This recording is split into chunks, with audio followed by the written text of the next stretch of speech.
생사가 없는 도리를 밝힌 것이 바로 감로법이에요.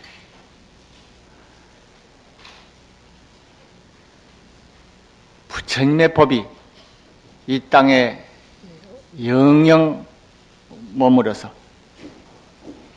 영원히 부처님의 이 정법에 의해서 이 국토가 채워지고 이 국토에 태어나는 모든 우리의 결애와 이웃과 온 중생, 일체 중생이 부처님의 진리 광명으로 완성된 자기 생활을 전개할 수 있도록 하자.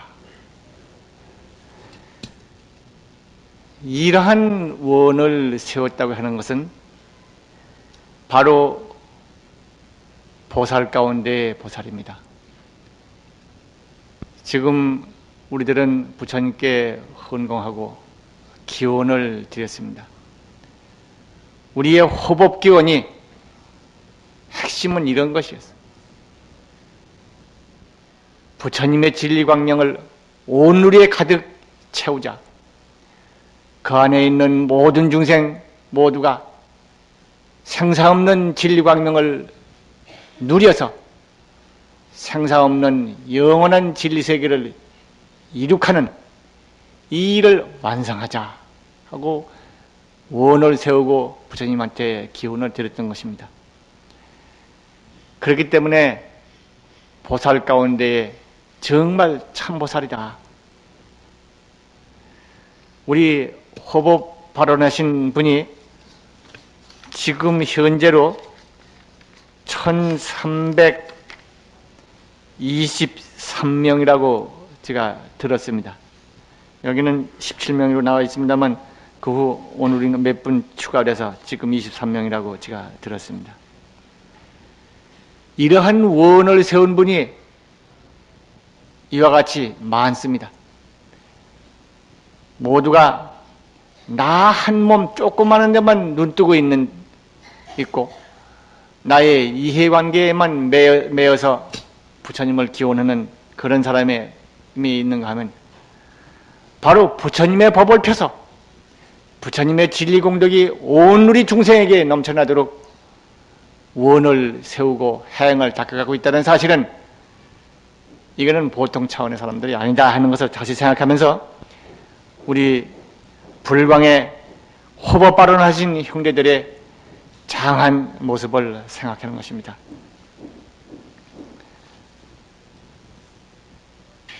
오늘 호법 이 월보를 보시면은 부처님의 그 설법이 중생들을 근기를 따라서 중생들의 생각과 생활과 하는 그 바탕을 따라서 그네들에게 마땅한 설법을 설해서 마침내는 무상보리를 이루게 한다. 부처님의 설법은 그렇다 하는 내용이 오늘 부처님 경전에 대한 요약 내용이 되어 있습니다. 필경에 가서 일체종지 최상의 깨달음을 이루게 할 때까지는 부처님께서는 그렇게 쉽게 그 법문을 내놓지 않습니다. 지각계 중생들 근기에 맞는 법을 설하십니다. 그런데 보면은 여기 최상의 깨달음 자체를 당신의 생명으로 삼고 깨달음의 진리로서 온 우리를 충만시키겠다 하는 이런 대보살의 원은 부처님의 눈으로 보신다면은 최상의 깨달음을 지향한 사람이에요. 근기에 따라한다 하지만은 이 발언을 하신 분은 가장 높고 수승한 최상의 근기를 갖추신 분이다. 그렇지 않으면 이런 발언을 하기가 어렵습니다. 일체 중생이 진리광명으로 성취되기를, 일체 국토가 부처님의 은혜의 실력이 넘쳐나기를, 그 가운데 있는 중생들이 모두가 무상보리로 이루기를, 이를 원을 세우는 사람은 불보살 아니면 안 되는 거라. 거듭거듭 우리 불광의 호법정진 형제들을 자랑스럽게 생각하고, 저도 이런 법회에 참여하고 있다는 것을 자랑스럽게 생각합니다. 호법을 보시면은 대개 두 장이 되어 있습니다.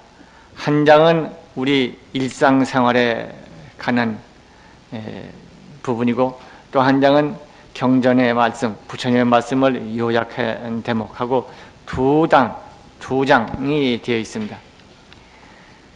이 두 장으로 하는 한 데 대해서는 형제들 보시고 느끼시는 바가 계시겠지만, 우리 불법 이 호법 발언하시는 분은 부처님의 경전을 외우고 연불 하는데 그치지 아니하고 구체적으로 생활을, 그 법으로서 생활을 하고 이웃에게 함께 그 법을 전해주는 그런 일을 하시는 분들이에요. 그래서 부처님의 말씀을 요약한 경전과 그 부처님의 가르침을 생활화하는 데 있어서 요긴한 말 몇 마디씩을 또박또박 적어오고 있습니다. 오늘은 법당, 그래서 그게 그 중에 하나는 이와 같이 내가 들었다, 이건 경전의 말씀이고, 법당의 메아리라고 하는 것은 우리 위 없는 가르침에 어떻게 생활하는 것에 대한 그러한 말씀이 되고 있는 것은 아마 우리 형제들 익히 알고 계시리라고 생각됩니다. 오늘은 먼저 간단히 법당의 메아리 한 대목을 같이 보기로 하고, 그 다음에 부처님 말씀 요약하신 대목을 같이 조금 공부하고자 합니다. 법당의 메아리 첫째 1자 나옵니다. 그 1을 한번 차근차근 읽어보시기로 하겠습니다. 이것은 우리 형제들이 다 알고 계시는 것이지만은 우리 자신을 다시 비춰보고 다짐하기 위해서 조용히 차근차근 다시 읽어보기 쉽습니다. 매일 어느 때나 부처님을 생각하고 부처님의 공덕을 생각하자. 우리 마음에 부처님이 언제나 임하신 것이 실상이다. 우리의 생각이 부처님을 염할 때 우리의 현재 마음에 부처님 광명이 비추게 된다. 부처님 광명이 비추는 곳에 어둠은 사라지고 불행이 사라진다. 착한 일이 성장하고 의로운 일이 성취되며 일체 대립이 사라지고 모두가 평화와 조화를 이루어 바르게 성장하게 된다. 그러지 아니하고 우리 마음에 어둠을 생각하고 불행을 생각할 때 어둠과 불행은 우리 곁에서 떠나지 아니한다. 병고를 생각하고 있을 때 병은 뿌리를 내리고 대립과 미움과 원망을 생각할 때 미움과 원망은 더욱 성장하여 괴로움의 불길이 더해간다. 부처님을 생각하지 아니하고 미움을 생각하고 싸움을 생각할 때 조화에 이루는 평화 세계는 실현될 수 없는 것이다. 그러므로 우리는 대립이 없는 온갖 것이 조화를 이루는 지극히 평안한 착한 공덕이 충만한 세계를 생각하며 지내야 한다. 마음에 있는 끊임없이 추구하는 것이 필경 이것이 이루어지는 것이다. 거기까지요. 사실 이 반야바라밀의 믿음을 이렇게 돌이켜 생각해 볼 때 우리들 일상생활에서 많은 것을 뉘우치게 됩니다. 며칠 전에는 인천서 소요가 났다고 지금까지도 라디오나 텔레비나 신문에서 아직도 떠들썩하고 그때의 소리가 식지 않고 있습니다마는 우리의 마음의 평화, 마음 가운데의 완성, 마음 가운데 진리의 원만성을 담아서 그것을 행동에 옮기지 아니하고 그러한 마음의 진실, 진리의 진실을 행으로 옮기지 아니하는 그 반대적인 모든 행위는 우리의 참으로 마음속에서 원하는 바를 성취시켜주지 못합니다. 우리들은 평화를 바라고 번영을 바라고 성취를 바란다면 마땅히 내 생명 깊이에 깃든 진리를 돌이켜봐서 진리를 우리 마음에, 우리 행동에, 우리 생활에 담도록 노력하여야 합니다. 어떤 작은 상황 주변에서부터 시작해서 나라일, 사회일까지도 마찬가지일 것입니다. 가슴속에 원망과 미움과 대립, 그러한 걸 가득 담고, 그러한 미움의 불길을 가득 담고 이 세상에 평화가 오기를 바란다. 평화가 오지가 않습니다. 평화를 바라거든 마음을 평화해 하고 행복하게 시키면 먼저 그 마음을 행복해야 합니다. 그렇게 갖도록 노력하는 것이 우리의 믿음의 생활이고 바람일 염성을 해서 얻어지는 성과입니다. 그래서 여기 법당의 메아리에서는 우리들은 끊임없이 부처님의 무한공덕세계 반야바라미를 예음해서 반야바라밀의 무한공덕이 우리 생활 가운데 항상 드러날 수 있도록 통로를 활짝 열자. 그렇게 열므로써 우리 생활 위에 정말 우리가 바라는 평화와 번영과 안녕이 깃든다 하는 얘기가 법당의 메아리의 요점입니다. 그 3회 보면 3회 끝머리에 이런 말이 나옵니다. 끝머리 줄 둘입니다만은 셋째 줄 끝머리서부터 셋째. 그러므로 우리들은 미혹에서 벗어나기 위하여 게으르지 않고, 이건 부지런하다. 반야바라밀을 예음하여, 첫째는 반야바라밀을 예음하고 행원을 실천하고 보살도를 실천하는 것이죠. 그리고 그 마음속에 항상 감사를 담자. 감사하여 부처님의 지혜자비에 통로를 열어가자. 부처님의 지혜와 자비가 내 생명 깊이 가득히 항상 와 닿아서 그게 넘쳐나고 있다 하더라도 우리가 딴 생각을 하고 마음을 딴 눈에 한 데다 팔고 했을 때 그 통로는 막히게 되는 것과 같다. 비유하면 그런 것이다. 그렇기 때문에 부처님의 광명, 부처님의 은혜, 부처님의 실력, 행복의 근원은 내게 떠나지 않았건만 나의 현실 생활에는 불행과 고난이 닥쳐온다. 그 이유는 중간을 가로막아서 그렇다. 그런 결론입니다. 그래서 우리의 생활 가운데 부처님의 공덕세계가 항상 피어나게 하기 위해서는 부처님의 공덕과 나의 현실 생활, 그 마음, 생각 사이에 장애물을 설치하지 말자.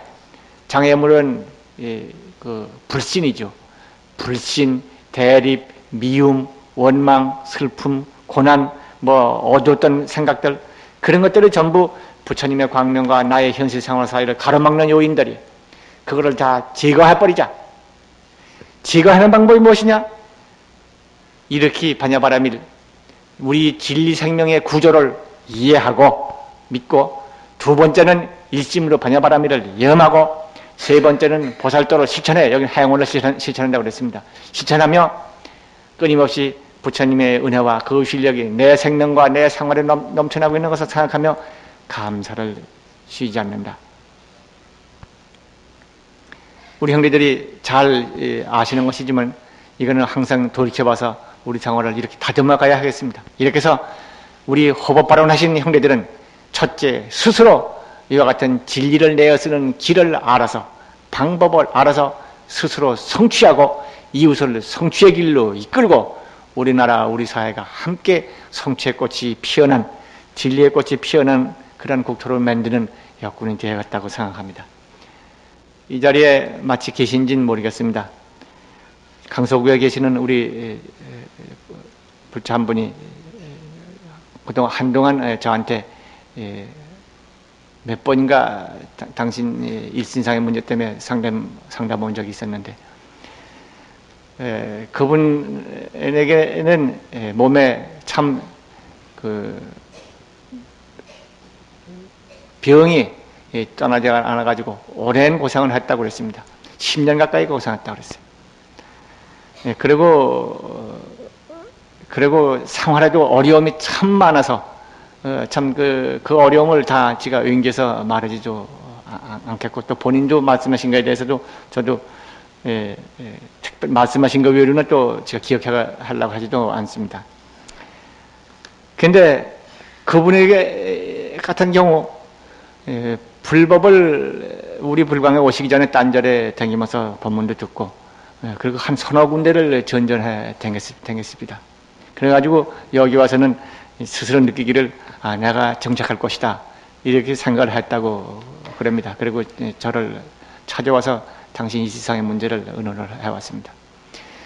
우리 형제 지금 말씀드린 바에서 아는 것처럼 부처님의 무한공덕 생명 내 생명 깊이 속에 부처님의 무한공덕이 충만되어 있는 것은 누구나가 같은데 어째서 우리 앞에는 불행과 고통과 고난과 그리고 그 가난이라고 그러는 어려움이 내 몸에서 떠나지 아니하는가. 이것은 지금도 여기 나오다시피 중간에 가로막는 것이 있어서 그렇다. 가로막는 요인들, 부처님 무한공덕 세계와 나를 각각으로 띄워놓는, 말하자면 햇빛은 비춰오는데 그걸 가로막아서 그늘지게 하는 요인들이 있다. 그것을 생각을 합니다. 그 원인이 과거에 있었던 전생에 있었던 먼 과거에 있었던 간에 하여튼 그러한 요인들이 있다. 근데 그 요인들을 누가 만들어줬는가? 누가 갖다 만들어준 것이 아니야. 자기가 스스로 만들어서 자기가 스스로 그걸 쓰고 있기 때문에 그 부처님의 밝은 햇빛은 내 몸에 와서는 비치지 않고 어두운 그림자밖에 지지 않는 거예요. 그것을 여기 불광에 나오면서부터 알게 되고 저도 지적을 했습니다. 마음을 밝게 생각하고 있는가? 부처님의 광명이 비치고 있는 것을, 부처님의 은혜가 넘치고 있는 것을 생각하고 있는가? 모든 사람들이 가족과 이웃과 모두가 부처님의 은혜로서 내게 와 있는 것을 그렇게 보고 있는가? 몇 번 반복했습니다. 알고 보니까 그렇지가 않아요. 부처님 은혜에 대해서도 그렇게 깊이 알고 있는 것 같지도 않았고, 특히 가족에 대해서 그렇게 고마운 은혜로서 와 있는 분이라고 하는 생각이 없어요. 없을 뿐만 아니라 그 반대로 원망, 미움 같은 감정들이 가득 차 있더라. 그것이 뿌리가 돼서 전신 류마티스 같은 것이 와버려서 점체 낫잖아가지고 고통을 부려왔던 거예요. 제가 그렇습니다. 부처님 은혜가 이렇게 비춰오고 있고 부처님의 은혜가 우리 가정을 이렇게 이루고 있고 가득 차 있다. 그런데 그것이 진실인데 그것은 믿지 않냐고 다른 생각을 일으켜가지고 미움과 원망과 대립과 갈등과 어두운 생각이 가득 차 있어가지고야 그건 그 병 고치지 못한다. 그분 지혜가 있어요. 나중에 이 자리에 계시면 이따 만나시면 좋겠습니다만은 지혜가 있어요. 지금 말씀드린 것을 그대로 믿고 그대로 행했어요. 그 다음부터 몇 번 그런 일이 있었습니다. 그래가지고 얼마 있다가 찾아왔는데 그때는 당신이 문제사부터 병자리 다 났다고 그래요. 그런데 아직도 안 난 부분이 뭐냐 하면 당신은 갑상선인데 그것이 아직도 남아있다고. 근데 그것도 뿌리는 같은 것입니다. 뿌리는 부처님의 진리공덕에는 일체 병이 없고 일체 성취의 실력만이 충만되어 있고 그 일체 성취의 그 실력이 태양처럼 빛나고 있는 것이 사실이건만 그렇지 않고 어두운 그림자 한 구석에 좀 남아있다고 하는 것도 역시 뿌리를 다져보면 그런 것이 있는 것입니다. 결국 몇 번인가 이야기를 반복하는 가운데서 당신이 덮어놓고 있는 것이 있어요. 사실 생각하기 싫은 것이 있는 것입니다. 덮어놓고 있는 것입니다. 그러나 덮어놨다고 해서 불 같은 거 그냥 꺼지지 않고 그걸 뭘 덮어놨다고 해서 불이 사거지지 않는 것입니다. 풀이 올라오는 풀에다가 뭘 덮어놨다고 해서 그 풀이 죽는 것이 아닙니다. 이분은 보니까 마음속에 정말 가까운 사람을 미워하는 원망을 가지고 있었어요. 그걸 생각을 하면은 불길 같은 게 솟아올랐어요. 그렇기 때문에 생각을 안 하고 덮어놓고 있었던 거예요. 근데 그것은 당신 생각에는 버릴 수 없다는 것입니다. 그때는 그랬습니다. 당신 생각 가지고는 버릴 수 없을 것이다. 부처님의 실력이라면 그 문제가 없다. 부처님 믿고 부처님을 염하라. 마하바냐 바람이라 일심으로 염하면은 바로 부처님의 실력이 마하바냐 바람이니까 마하바냐 바람의 실력이 당신의 그 괴로움을 소멸해 줄 것이다. 그러니까 마음에서 일으키지 말고 그 은혜의 빛을 원망의 그림자로 보았던 생각을 다 돌이켜서 일심으로 마하바냐 바람이라 염해라. 그렇게 구원했습니다. 그랬더니 그러기로 얼마 안 됐어요. 제 생각엔 2주일이나 20일이나 밖에 안 된 것 같던데 그것도 찾아왔어요. 그래 물어보니까 그것이 문제가 아니야 이제. 하여튼 기뻐서 어떻게 말할 수 없다는 거예요. 저는 여러분 아시다시피 마하바냐바라밀 일심으로 염하라 하는 것은 지금 어두운 그림자, 미움의 감정, 혹은 고통스러운 생각, 가난인이라고 하는 떨기 어려운 그 진흙 같은 것들, 그런 것들이 있다 하더라도 그걸 현실적으로 하나하나 미움을 풀고 대립을 풀고 뭐 해가지고는 그 되지가 않습니다. 일심은 마하바냐바라밀을 염하면 마하바냐바라밀을 원래 일체와 화합한 부처님의 진리 강면 그것뿐이요. 거기 들어가 있어 버리면 말하자면 어두운 깜깜한 구름에 있다가 밝은 태양 앞에 나간 것처럼 어둠이 없어. 내 마음 가운데 어둠이 없는 진리 태양이 빛나고 있는데 거기에 뭐 기쁨밖에 더 있겠느냐. 그렇기 때문에 고난과 슬픔이 있거든 고난과 슬픔에서 그 마음을 빼는 방법으로는 부처님 공덕을 생각하고 바냐바라밀을 일심을 이음하고 딴 생각 마라. 그리고 감사하라. 그렇게 해오는 것입니다만 그분에게 그것이 적용이 됐던 것입니다. 그분 그래가지고 기뻐서 정말 기뻐서 당신 기쁜 내력을 한번 쓰기 싶다고 그래. 아마 이 자리에 계시면은 이따가 한번 여기 자리에 나서 증언을 해주셨으면 좋겠습니다. 그분이 오셨는지 내 이름을 기억하고 있습니다만 혹시 사적 생활 얘기가 듣게 되 내가 이름을 발표를 하지 않습니다. 그래서 그러니까 뭐 갑상선을 낫지 않았다 그러는 그 문제가 아닌 거래요. 뭐 다 끝나버린 거예요. 그냥 고전까지 해도 가난 때문에 여러 가지 참 마음에 있는 걸 못했던 일들도 뭐 가난은 가난대로 뭐 크게 해결된 건 아닌데 일이 다 풀려나가. 그런 얘기를 하면서 이렇게 좋은 거를 내가 몰랐다. 신임들이 혼자서 무슨 재미로 사는지 몰랐는데 당신이 아마 30 늦게 결혼했던 모양이야. 결혼한 지 10년 됐다 그래. 무슨 재미로 사는지 몰랐는데 이제 내가 알았다. 정말 기뻐서 당신이 쓰는데 제목을 뭐라고 쓰는가 하면은 쓸 것까지 생각했다 그래. 제목이 깨달으면 행복하다. 당신은 그걸 깨달은 거로 봤던 것입니다. 그래. 그래서 내가 그 발표하는 것이 급하지 않다. 좀 얘기 좀 들어보자 하고 얘기를 쭉 들어보니까 정말 진실로 염불을 했어요. 염불을 했어요. 바냐바라밀을 일심이 염했어요. 나한테 이렇게 말을 하더라고. 스님 아침 저녁으로 바냐바라밀을 염해라고 그러시는데 그거 가지고는 안 되겠습니다. 안 됩니다. 그래서 아침 저녁으로 염하게 되면은 아침 저녁 시간만 정해 그 염하는 사람이 염하게 되면은 틈만해서 모든 시간에 염하게 되는 것이다. 처음부터 모든 시간을 외라고 해도 되지도 않고 적어도 일정한 시간 정해놓고 하는 그런 정성과 집념이 있어야 되는 것이다. 그랬더니 제가 해봤는데 그렇게 하지 않고 그냥 밤낮이라 했다는 것입니다. 자다가도 눈만 뜨면 하고 자지도 않고 일어나서 바람이라 염하고 그렇게 했답니다. 그러니까 되게 했어요.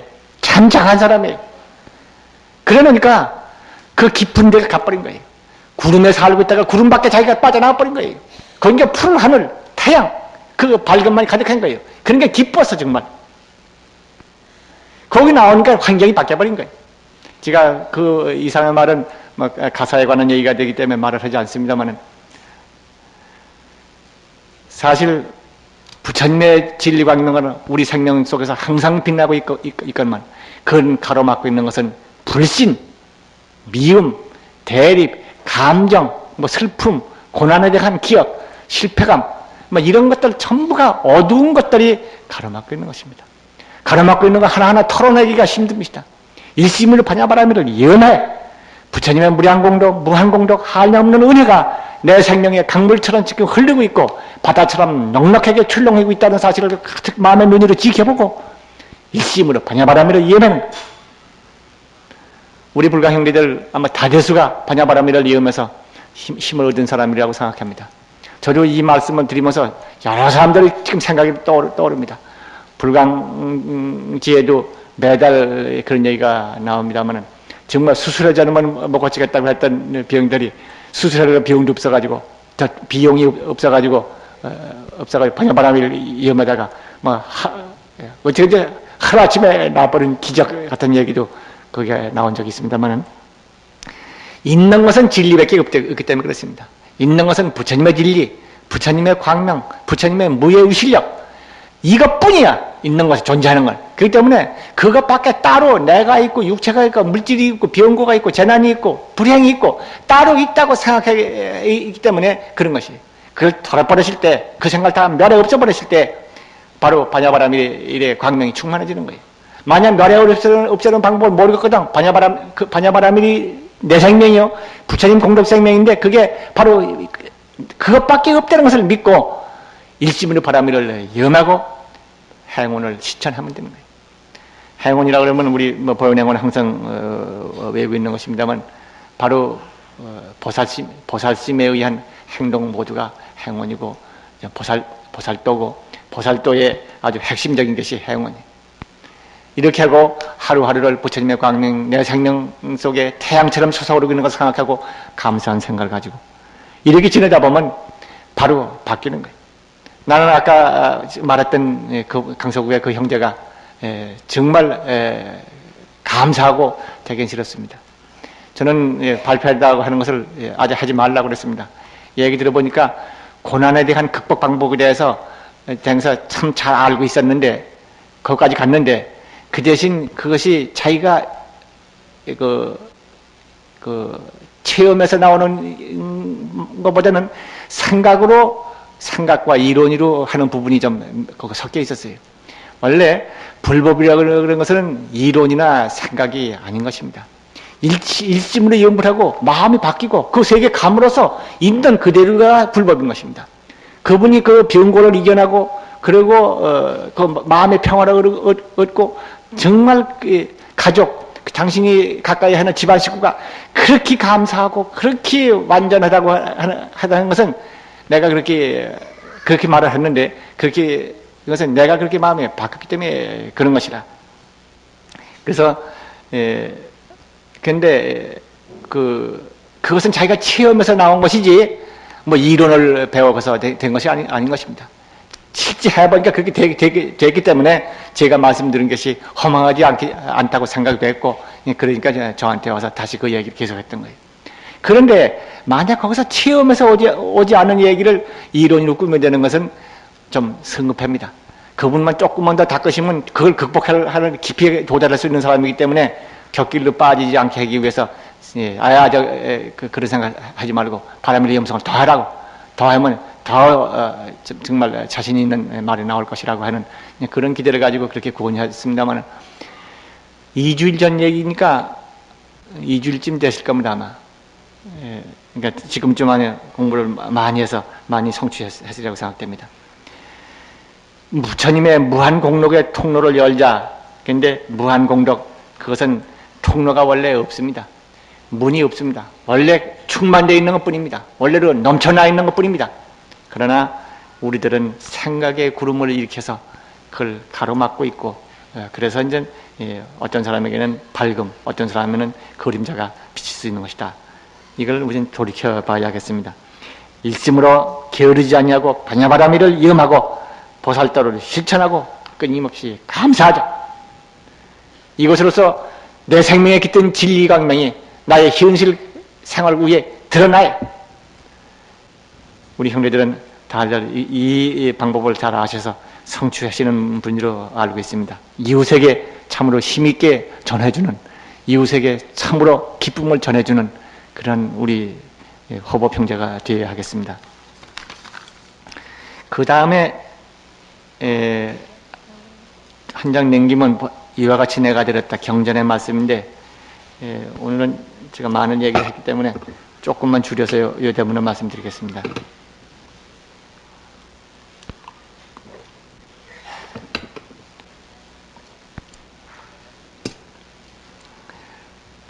이건 이제 앞에 1, 2인데 1은 이게 법화경의 말씀이고 2는 이게 대반열반경의 대목입니다. 근데 그걸 제가 법화경의 말씀 가운데 이건 약초 유품인데 유품 가운데 좀 추린 것입니다. 그리고 좀 여기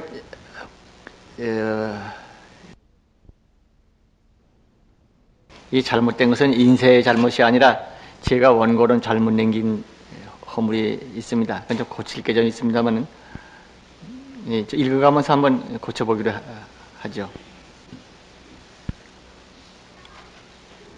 이 부처님 말씀, 이것은 부처님께서 설법하시는 것이, 부처님께서 설법하는 것이 중생들을 모두 깨우쳐서 일체의 다 아는 지혜를 성취하는 그 경계까지 모든 사람들을 성취시키고자 하는 것이다.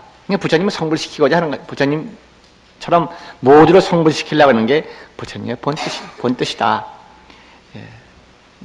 그런데 그래서 부처님의 설법은 마치 하늘에서 구름을 일으켜서 구름이 일어나서 구름이 온 천지를 덮어서 비가 내려가지고, 비가 내리면 산이나 들에 있는 곡식이나 혹은 초목이나 약초나 모두가 참 물을 받아가지고 다 자랄 것이 아니냐. 부처님의 설법이 그런 것이다 하고 비 내리는 걸로 비유를 했습니다.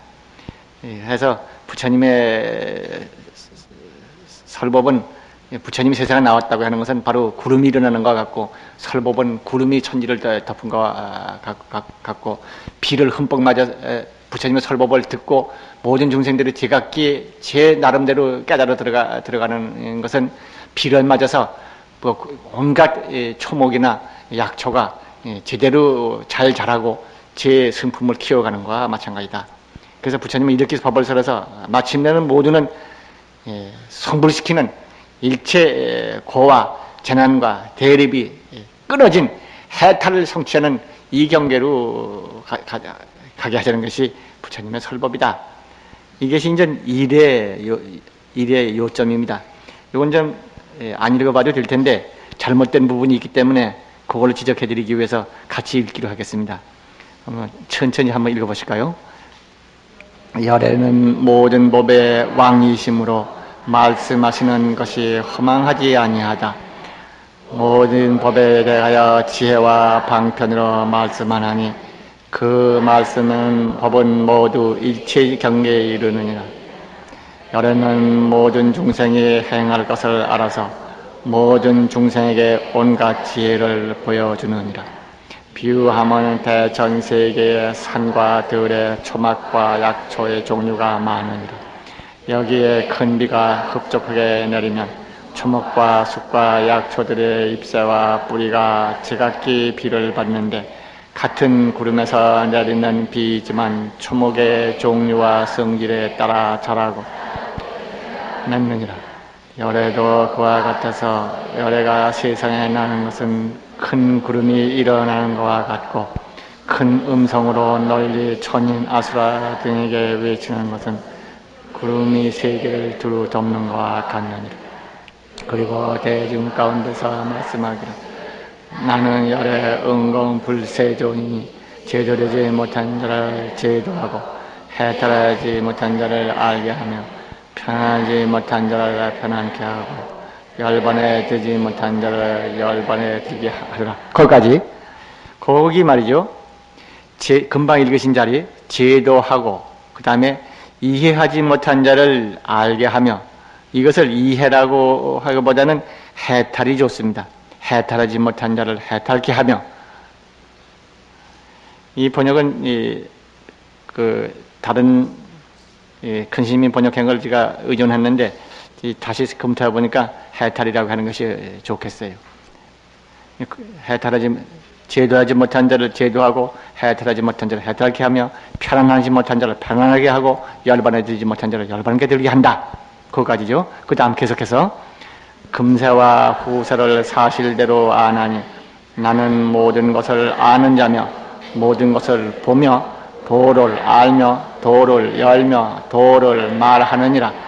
이에 무수 천만억 중생에게 근기를 맞추어 법을 설하여 환희케 하고 착한 공덕을 얻게 하느니라.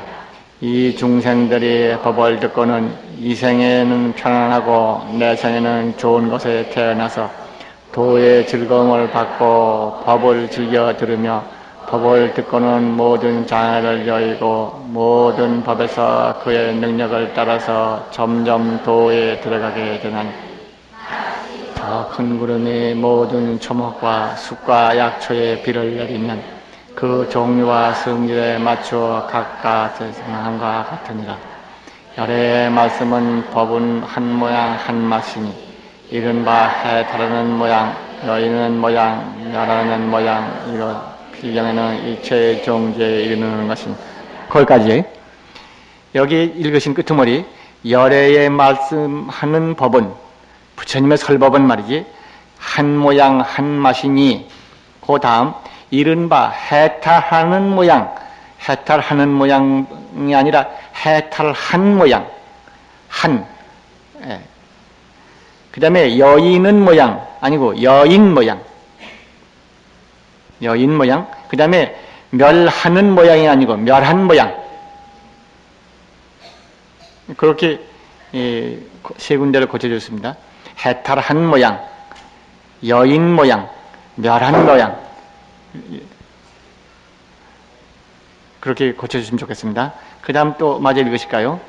어떤 중생이 읽고 외우거나 말한 대로 수행하면 그가 얻는 공덕을 스스로는 깨닫지 못하나니 오직 열애가 중생들의 종류와 성품을 알아 무슨 일을 생각하고 무슨 일을 닦으며 무슨 법으로서 어떤 법을 얻는지 중생이 여러 가지 처지에 있는 것을 실제로 보고 아느니라. 거기까지. 정말 조용히 읽을수록 부처님의 자비하신 그 따뜻한 것을 가슴속 깊이 느끼게 하는 대목입니다. 부처님의 설법이 비를 내리는 것과 같다. 모든 중생들은 종류를 달리하는 초목과도 같아서 그 초목들 모두를 풍족하게 다 윤택하게 그 비가 키우고 꽃 피고 열매 맺게 해서 제각기가 가지고 있는 특성 있는 하나하나를 다 제대로 키운다. 그게 이제 여기 말씀입니다. 부처님의 설법은 이와 같이 해서 모든 중생들을 다 성취시키고자 하는 데 있다. 제각기에 욕심하고자 하는 바를 따라서 그것을 성취시켜 가면서 필경에는 최상의 깨달음을 깨닫는다. 정말 자비하신 부처님의 면모를 참 잘 말해주고 있는 대목입니다. 부처님의 설법을 수의설법이라고 그럽니다. 그 마땅한 바에 따라서 법을 설한다. 마구 아무데나 무슨 법이 최고다 하고 애골 쓰고 그러는 것이 아니라 중생을 맞춰서 행편에 따라서 법을 설한다. 그리고 중생들이 하고자 하는 그 욕심, 하고자 하는 것, 그것을 부처님은 다 관한다. 관해가지고 그것을 잘 보호해줘 가면서 마침내 깨닫게 한다. 이게 이 경전에 지금 번역되지 않은 대목에 그 말이 나옵니다. 왜냐하면 중생들이 하고자 하는 마음을 가서 그걸 키우고자 한다고 하는 대목. 정말 부처님의 비가 온갖 곡식을 키우는 것 같은 그렇게 너그럽고 따뜻하고 푸근한 부처님을 생각하게 합니다. 근데 아까 고친 자리 말이죠. 고친 대목이 두 군데 나왔습니다. 이제 부처님이 세간에 나셔서 설법을 하시는데 어떤 설법을 하시는가? 그에 대해서 거기에 좀 나오죠. 아까 먼저 번 고친 그 위에 말이죠. 부처님은 대중 가운데서 말씀하시기를 나는 열애 응공 불세죠. 열애 응공 이건 열애 10호 10가지 명호가 있죠. 그 가운데 제가 줄여서 그 열애 응공하고 불세존 가운데 건 생략을 했습니다. 정변제 명행족 선서 세간의 무상사 조장부 천인사 불세존 뭐 이렇게 해서 부처님 명호가 열입니다. 열에 까지 합하면 11죠. 근데 부처님의 그 덕성에 따라 가지고 여러 가지 붙여서 10호 구족이라고 그러죠. 근데 부처님이 말씀하시기를 나는 이런 열애다. 그런데 제도를 하지 못한 자, 정말 참으로 고통이 있는 이 언덕에서 고통이 없는 저 언덕으로 건네지 못한 자, 본는 자를 마침내 고통이 없는 저 언덕으로 건네주며 고통이 여러 가지 있지 않습니까? 어리석음도 있고, 병고도 있고, 가난도 있고, 뭐, 여러 가지가 있습니다. 이게 이렇게 부족한 데서부터 부족함이 없는 좋은 덕으로 건네주는 자다, 부처님은. 지금 고친 자리, 해탈하지 못한 자를 해탈하고, 속박받고 있는 중생들, 속박에서 풀어준다, 이 말이에요. 해탈하지 못한 자를 해탈케 하며, 온갖 고난, 온갖 속박받고 있는 상태에서부터 벗어나게 해주며, 편안하지 못한 자를 편안하게 하고, 번뇌망상에 들끓는 상태에 있는 것을 번뇌를 쉬게 해서 편하게 잠자게 하고, 열반에 들지 못한 자 열반에 들게 한다. 열반은 번뇌망상이 다 끊어진 진리의 청정한 자성이 드러난 상태가 열반이죠. 그 상태까지 못 간 자를 마침내 거기에 가게 만든다. 성불시킨다는 것입니다. 그리고 중생들에 대해서 금세와 후세를 사실대로 안다. 오늘 금세 이렇게 고생받고 있는 것이, 혹은 금생에 어떤 즐거움을 받고 있는 것이, 금생에 무엇인가 잘 되고 있는 것이, 그것은 바로 금생에 하고 있는 일 하나를, 그 사람의 한 걸 다 아시고, 과거에 전생에도 어떻게 지어서 그 인연이 왔다는 것을 다 아시고, 금생에 지은 걸로 인해 가지고 내생에 또 어떻게 된다고 하는 까지도 부처님은 다 보신다 이거예요. 그래서 나는 일체지자며, 부처님은 일체지자, 일체견자, 일체를 아는 자며 일체를 보는 자다. 경의 문구는 그렇습니다. 나는 모든 것을 아는 자며, 열에는 모든 것을 보는 자며 도를 알며 무엇이 진리인가 안다 이거예요. 지도자고 개도자고 설도자다. 도를 열어 보이고 진리가 무엇인가를 열어 보이고 도가 이렇다, 이런 방문으로 들어가라 하고 가르쳐주는, 그런 말해주는, 그렇게 하는 자다. 부처님은 이 세계에 나서 그렇게 설법을 하신다. 그래서 수많은 중생에게 그 근기를 맞춰서 법을 설해서 환희하게 해서 마침내 착한 공덕을 얻게 만든다.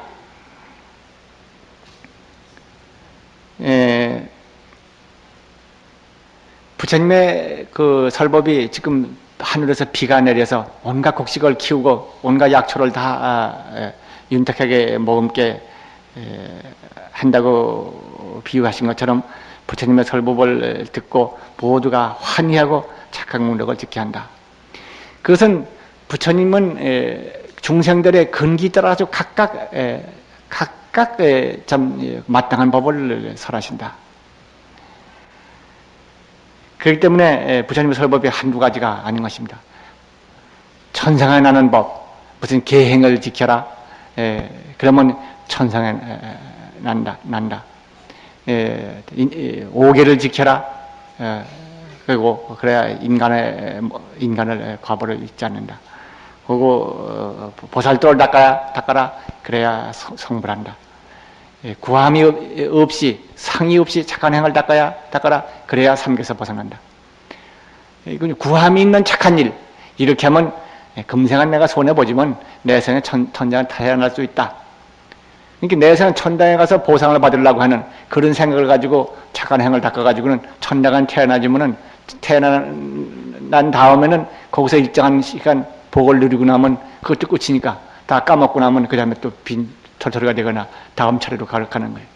그러니까 부처님의 설법은 그런 중생들 지각기에 대해서 지각기에 맞는 법을 하나하나 설해가면서 마침내는 최상의 깨달음까지를 인도하신다. 그러니까 사람들 욕심이 여러 가지 많거든요. 언젠가 제가 이 자리에서 말씀을 드렸습니다만, 어떤 영감님이 젊었을 때, 젊은 여성을 보고 자기가 저런 여성들하고 만나서 대화를 하시면 좋겠다 하고 이제 그런 마음이 나도 세상 사람들이 저를 쳐다보지 않으니까, 옛날 얘기입니다. 얘기는 쳐다보지 않으니까 결국 이제 어디 갔다가 우연히 절을 찾아가서 바로 남산 밑에 어느 절인 모양입니다. 그래서 거기서 이제 이음부를 하면은 소원성천이라는 말을 듣고, 그러면 내가 이음부를 하면 내가 마음에 있는 어떤 여인하고 가깝게 지낼 수 있는가? 하면 되지. 그 스님이 그러니까 그때부터 막 힘을 내가지고 이음부를 했다는 얘기를 아마 그 전에 제가 아마 몇 번 드린 것 같습니다. 저는 그 얘기를 듣고 그 얘기는 줄거리는 이런 결론이거든요. 연불을 하라. 7일을 하라 그랬더니 얼마 그랬어요. 열심히 하라고. 그 7일을 엄마가 했더니 안 된단 말이에요. 그 다음에 또 가서 물어보니까 7일 가지고 안 된다. 몇 번 더 하라고. 그렇게 해서 이제 27일인가 이거 며칠인가를 했어요. 하다가 결국 말하자면 그 전에 전차가 있을 때, 전차가 처음 생겼을 때는 모양입니다. 이때 이제 전차에 타고 같이 가서 그 당시에 신여성이라고 하는 젊은 여인에 대해서 관심이 가가지고 시골 살다가, 시골도 딴 데가 아니라 전라남도 해남이요. 해남 땅에서 서울로 유학하러 올라온 사람이라. 그랬는데 2일 동안요 연불하고 가서 이제 가까운 데서 앉아서 관심을 보여도 반응이 없단 말이에요. 그래서 이거 속았나 보다고 가서 이제 스님한테 원망을 한 거예요. 괜히 그런 소리 해가지고 사람 허튼 일을 만들어낸다고. 그 스님이 그렇지가 않다고 또 달라는 겁니다. 진실인데 당신이 성의가 부족하고 당신의 수행이 부족해서 그렇다. 조말하지 말고 더 해라. 3번이라고 그랬다. 지금까지 한 게 억울하지 않느냐. 아주 3번 더 채워라. 이 사람이 그 말 듣고는 이제 집에 가서 그냥 밥만 먹으면 문 걸어 잠그고 공부고 뭐고 전폐했다는 모양입니다. 그러고는 하숙방이겠죠. 하숙방에서 그러고 들어앉아서 그냥 연불만 했어요. 연불을 하고 하는데 열심히 했어요. 열심히 해도 조금 돈을 벌어가지고 어떻게 구경정 가야겠다든가 그건 좀 지위가 좀 높아져야겠다든가 또 어려운 거 좀 면해야겠다고 하는 정도가 아니라 이 사람은 뜻이 좀 큰 뜻을 가졌는지 하여튼 아주 간절한 뜻을 가져가지고 그저거 이제 성공해야겠다고 아마 그냥 밤잠 안 자고 연불했어요. 그러다 보니 연불에다가 생각이 비어버렸어요. 삼매가 되어버렸어요. 연불하는 생각, 맑은 생각, 여자들을 구하고 어떻게 되고 생각이 다 끊어져 버리고 맑은 생각, 밝은 생각, 고요한 생각, 깊은 마음에 다 들어가 버렸어요. 그래서 그 관계에 들어가 있어 보니까 천지가 더 말 것이 없이 천지로 내놓지 않을 만큼 기쁘단 말이에요. 그 경계를 보고 무릎을 치고 이거라구나. 이거를 알리라고 그런 거야. 참 좋아했어요. 좋아해가지고, 그래서 이제, 그리고 지치를 마치고는 그 스님한테 가서 고맙다고 인사를 갔어요. 그러니까 그날 7일째 되는 날 되니까 저는 그렇게 좋아서 있는데 시골서 전보고 왔더라고. 빨리 내려오라고. 그때만 하더라도 결혼은 당사자의 문제가 아니라 가문의 집안의 문제입니다. 결혼 대상자는 대개 벌써 부모가 다 결정해 놓는 것입니다. 내려오라 그래서 가보니까 장가가라는 거예요. 벌써 정말 그래서 이제 거기서 부모님이 선택해 준 그 교수가 정말 제도가 마음에 들어서 그렇게 결혼을 해서 평생을 살았어요. 살아가지고 거기 면장을 했어요. 그러니까 아무튼 배신 한 셈입니다. 하다가 그런데 그 얘기가 왜 나오는가 하면 지금 돌아가셨습니다만 무울심이라고 계세요. 그 어른을 내가 모시고 이제 한동안 공부를 했는데 그 어른이 한번 그 얘기를 하더라고요. 대형사 갔더니 북을 심들이 연불을 하시더라. 지금은 북을 치고 연불하는 데가 별로 없습니다만 북을 쾅 치고 한쪽이 꽹사라고 그럽니다만 꽹가리 같은 거 그걸 놓고 같이 떵청 치면서 연불합니다. 그 연불하는 걸 보더니 저렇게 하면 안 돼요 그러더래요. 그래서 처사님이 나이 많은 노장님이 그러니까 처사님은 어떻게 연불 하셨느냐 그러니까 좀 했죠. 그래서 어떻게 했길래 안 된다고 그럽니까? 저렇게 하면 안 됩니다. 그러면서 자기가 연불을 얘기를 하잖아 이거예요. 그러니까 되게 해야 된다 이거야. 그렇게 해서 한평생 잘 살았다는 거예요, 자기는. 근데, 중생에 하고자 하는 바를 따라서, 하고자 하는 것이 욕심이, 지금, 장가가고자 하는 뜻이 나쁜 것이 아니에요. 좋은 일이지만은, 삐뚤어진 것이 걱정인 거예요. 이 사람은 일심으로 이음불한 그 길을 통해 가지고 마음의 평화, 기쁨, 정말 뭐라도 바꿀 수 없는 큰 기쁨을 얻었을 뿐만 아니라 현실적으로 장가 가야 할 사람이 정말 장가 잘 가서 삼남매를 줬다고 그러던가요? 어떤 가rin가네. 그 당시를 봐서는 뭐 조금밖에 안 준 것 같습니다만 하여튼 그렇게 해서 한평생 잘 살았다 얘기인데, 하고자 하는 바를 짓밟고 않고 그것을 바른 대로 키워서 마침내는 그것을 인연해 가지고 무상보리에 이르게 하는 대로 이끈다. 사람이 하고자 하는 뜻을 꺾어 가지고는 뭐 되지 않는 것입니다. 그것을 살려가면서 마침내는 깨달음이 이끌게 한다. 그래서 부처님의 법문이 여러 가지가 법문이 있는 거예요. 84,000 법문이라고 합니다. 중생의 근기, 중생이 하고자 하는 것이 84,000 차별이 있듯이 많다 이거예요. 많기 때문에 부처님의 법문도 그렇게 많은 거예요. 그러니까 부처님은 이와 같이 자비하시고 이와 같이 너그러우시고 이와 같이 자제하심으로 중생들에게 비를 내려서 모든 약속을 성취시키는 것 같다. 여기 지금 맨 앞에 열애는 모든 법의 왕이심으로 그랬습니다. 일이죠. 왕이라고 그런 것은 대개 불법에서 자제하다는 것을 의미합니다. 부처님은 일체법에서 자제하셔. 자제하셔서 중생들을 깨우치게 하기 위해서 그렇게 온갖 방편을 베푸신다. 우리 불광에서 법회 요전에서 나와 있는 열애 수양품 개성품에도 중생들을 이 걸음걸음 당신은 어떻게 하면 이걸 제도할까 하고 생각을 쉬지 않는다고 그랬습니다만은 중생들의 근기를 맞춰서 하나하나 그렇게 제도한다. 단번에 하지 않는다. 이제 그런 대목을 우리가 이해를 할 수가 있습니다. 그리고 이 두 번째 고친 대목, 두 번째 고친 대목, 열애 말씀하시는 법은, 부처님의 법은 한 모양 한 맛이다. 두 법이 없다예요. 마침내는 부처님이 설법하시는 그 근본 뿌리는 일상, 일미라고 해요. 일체 중생을 하나로 보고 일체 중생과 일체법이 하나라고 하는, 중생을 따로 안 보고 법을 따로 보지 아니해요. 법을 따로 보지 아니하고 부처님을 따로 보지 아니하고 중생을 따로 보지 아니하고 하나의 모양으로 본다. 한 진리로 본다 이거예요. 부처님은 그게 성불하는 거 아닙니다. 그리고 일미 한 맛이다. 깨달음의 맛이요. 깨달음이 일체와 더불어 함께 있는 정말 대자제, 일체를 성취하고 대자제하고 일체를 성취하고 대자제하고 자비한 이러한 한 맛이요.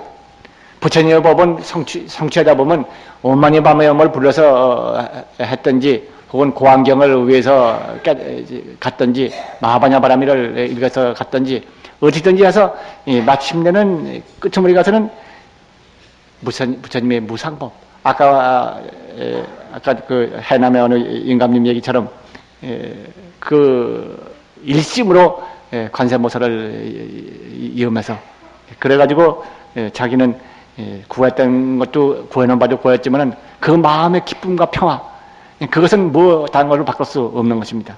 근데 필경에 가서는 한 모양 한 맛, 일상 일미를 얻게 만든다. 그래서 부처님의 설법은 사실은 그거야. 모두로 하여금 부처님과 같이 일체 중생과 더불어 하나 이루는 진리, 일상을 깨닫게 하는 것이며, 또 한 가지는 그 깨닫게 함으로써 일체를 성취시키는 대자제와 원만한 자비, 그 모두를 성취시켜. 그것이 부처님의 근본 설법이다. 이걸 좀 짐작하고 나니까 참 세간에 돌아가는 데 대해서도 이상걸쳐 생각이 많이 나요. 이걸 보면 일상일미인데 모든 중생은 대립한 중생이 아니고 미워할 사람이 아니고 원망할 사람도 아니고 다툴 싸움이 아닌데 일상인데 왜 헐뜯고 싸우고 그래야 하는가? 싸우고 그래봐야 얼마나 사는 것인가? 100년 산다고 해도 잠깐이라는 거예요. 죄송한 얘기지만 저는 이제 몇십 년쯤 살아봤는데 저도 생각이 잠깐 같아요. 저보다 나이 많으신 어른들도 아마 돌이켜보면 잠깐이라고 했을 겁니다. 지난번에 도솔천 얘기를 드렸습니다. 도솔천에 56억 7천만 년도 잠깐이랍니다. 그런데도 한 모양이건만도 서로 다툽니다. 왜 그래? 모르기 때문에. 모두가 일상인 것을 뿌리가 자기나 싸우고자 하는 상대방이나 내가 뿌리가 하나인 걸 모르기 때문에 상대방은 나를 믿게 보고 나도 상대방을 믿게 보고 서로 다투어야 하는 거예요. 그리고 서로 그 도리에 들어가면 행복하게 지혜스럽게 덕스럽게 자유스럽게 그렇게 기쁨을 누려서 사는 것이 본래 땅인데 그렇지 못하고 대립해가지고는 고난을 당하고 서로 싸워가지고는 피해를 입고 그래가지고 아파하고 서로 다치고 금생뿐만 아니라 내생 이어가면서 계속해서 주고받고 싸워야 하니 이게 얼마나 불쌍하냐. 보는 것이 달라져요. 개인도 그렇고 사회생활하는 것도 그렇고 국가에 돌아가는 것도 그렇고 모두가 일상일임인데 이걸 모르고 가지고 자 헐떡거리고 야단이다. 그런 것이 좀 봐져서 어떻게 하면 부처님의 법을 가지고 이 땅에 평화가 오도록 어떻게 하면 이 땅의 모든 형제들이 정말 불법으로서 안녕이 오도록 번영이 오도록 할 것인가 하는 데 대해서 생각이 나오게 되는 것입니다. 그리고 일상일문이 이른바 해탈한 모양 그러니까 일상일미인데 한 모양인데 그것은 해탈한 것이다. 이거 우리 반야바라밀이 항상 하는 말이죠. 우리의 본성은 우리의 참생명은 우리 생명의 뿌리는 모든 고난에서 해탈한 모습이고 지옥 악이 축생이라 그러는 악도라 그러거나 천상까지도 거기 얽어맨 존재가 아니다. 우리는 거기서부터 벗어난 존재다. 그리고 일체 번뇌에서 벗어난 번뇌를 여인 모습이고 그리고 멸했다 그러는 것은 공이라는 뜻입니다. 일체 형체가 다 없는 정멸한 자리를 멸한 자리라고 합니다. 그러니까 부처님을 설법하고자 하는 것은 일상일미고 일상일미라는 것은 뭐냐 하면은 일체 지옥 악이 축생이다 뭐다 이런 데서 다 벗어나고 일체 번뇌에서 벗어나고 일체 생멸에서 벗어난 이 자리다. 이거 알려주려는 것이다. 말하자면 말을 바꾸면 반야바라밀 이거 가르쳐주려고 그러는 것이다. 부처님의 설법은. 그렇게 해서 마침내 필경에는 일체종지로 이르게 한다. 일체종지라 그러면 아주 일체를 다 꿰뚫어 다 알고 그리고 거기서 일체를 다 알면서 그 안에 있는 세밀한 차별상까지 아는 손으로 말하면 이 손바닥 같은 거예요. 손바닥으로 봐서는 손가락도 다 손가락도 손바닥에 속했습니다. 그러나 손바닥만 보고 손가락을 못 보면 그 손을 다 본 것이 아닙니다. 손바닥도 보고 손가락도 알고 다 하나다 이거예요. 이것이 이제 일체종지가 그런 것입니다. 평등상에 입각해가지고 차별상까지도 세밀히 아는 지혜 이걸 일체종지라고 그런다. 그 다음에 그 말씀이 이 부처님의 설법 법문을 이렇게 생각해서 부처님의 법문을 중생의 근기 따라서 제각기 배우는데 이걸 배우는데 누구든지 부처님 말씀대로 닦으면은 제각기 공덕을 얻는다. 근데 어떤 공덕을 얻느냐? 각자는 모른다 이거예요. 그 다음에 어떤 중생이나 열의 법을 듣고 읽고 외우거나 하면 다 하려면 공덕을 얻는데 중생은 스스로 깨닫지 못한다. 못 깨닫는다 그래. 그 비유가 여기 지금 안출했습니다. 경우는 그럽니다. 비가 와서 약초가 잘 자랐다고 그래요. 그럼 약초가 자기가 내가 상등푸인가 중등푸인가 하등푸인가 내가 어떤 약인가 그 약을 스스로 지가 모른다. 각자가 그렇게 크는 것뿐이다. 그러나 제각기 그렇게 비를 맞으면서 성장하는 데 따라 가지고 제각기 완전한 자기 약의 효능을 갖추는 것처럼 부처님의 가르침에 따라서 제각기 닦아갈 때 모두가 무상벌이 일체종지에 이르는 그런 공덕을 다 성취해 가는 것이다. 이것이 이제 첫 번째 법화경의 말씀의 대목입니다. 이 이상 말씀 더 드리지 않겠습니다. 부처님의 자비가 이와 같으심을 알고 우리가 믿고 닦아 나갈 때 우리가 마음 가운데서는 깨달은 게 없다, 소득이 없다 이런 생각이 혹 나는 분이 계실지 몰라도 조급하게 그런 생각 내지 않고 비를 맞으면 모든 약초가 제대로 잘 자라서 약 효능을 갖추는 것처럼 부처님의 법문을 믿고 닦는 사람이 스스로 내가 어느 정도의 깨달음을 얻었다, 어느 공덕을 지었다 하고 그것이 모른다 하더라도 다 부처님은 그걸 다 아신다. 그리고 우리들은 마침내는 위없는 대해탈, 일체 성취의 공덕까지를 가게 되는 것이다. 부처님의 이 말씀을 우리 깊이 새겼으면 좋겠습니다. 그렇게 해서 우리 모두가 흔들림이 없이 중단함이 없이 그렇게 정진해서 정말 무상보리를 닦아가고 무상보리를 실천해가고 무상보리를 이 땅 위에 실현해가는 정말 자랑스러운 불자가 되도록 노력해야겠습니다. 거듭 우리 호법 발언하시는 형제 여러분에게 감사를 드립니다. 정말 우리 호법 형제가 있음으로 해서 앞으로 우리 불광의 문제가 아니라 우리 한국의 불법을 일으킬 것이며 세계를 구할 수 있는 진리가 이 반야바라밀 호법 발언한 가운데서 나타날 것입니다. 저도